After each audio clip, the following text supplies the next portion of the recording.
सोलापूर जिल्ह्यातील माळशिरस तालुक्यातील पिलीव येथे आकाश अंकुश खुर्द या युवकाचा सोमवारी रात्री अतिशय निर्घृणपणे खून करून पिलीव चांदापूर रस्त्यावरील वन विभागाच्या हद्दीत नग्न अवस्थेत मृतदेह फेकून दिला होता। माणुसकीला काळीमा फासणाऱ्या या घटनेने अक्षरशः महाराष्ट्र हादरला। आकाशच्या शरीरावर चटके देण्यात आले होते, तसेच गुप्तांग कापले होते, तोंडात सुद्धा सळीचे चटके दिले होते। पोलीस सूत्रांकडून मिळालेल्या माहितीनुसार प्रियसीच्या मदतीने आकाशला बोलावून नवरा व इतर नातेवाईकांच्या मदतीने अमानुषपणे हत्या करण्यात आली व वन विभागाच्या हद्दीत नग्न अवस्थेत मृतदेह फेकून दिला। शेजारी त्याची मोटरसायकल होती।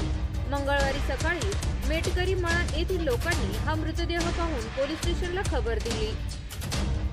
तसेच याच वेळी यश चोरमले याने आकाशच्या आईला खबर दिली।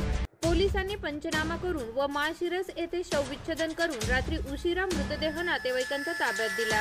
पोलिसांनी तपासाची चक्रे अतिशय वेगाने फिरवली। यामध्ये प्रियसीने केलेल्या फोनवरून बराच उलगडा झाला।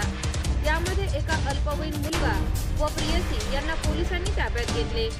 प्रियसीचा नवरा फरार होता, मात्र बुधवारी रात्री पोलिसांनी त्याच्या मुसक्या अवल्या व त्याला ताब्यात घेतले। प्रियसीने आपला प्रियकर आकाश याला बोलावून घेऊन नातेवाईकाच्या मदतीने आकाशचा अमानुषपणे खून केल्याचे तपासात निष्पन्न झाले आहे।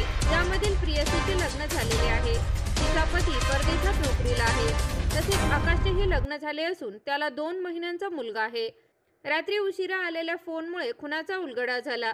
सोमवारी रात्री उशिरा आकाशला आलेल्या फोनमुळे या हत्येला वाचा फुटली। चांदापूर येथील एका महिलेचे व आकाशचे गेल्या 5-6 वर्षापासून प्रेमसंबंध होते। त्याचे येणे जाणे फोनवर बोलणे, सोशल मीडियावर बोलणे सुरू होते।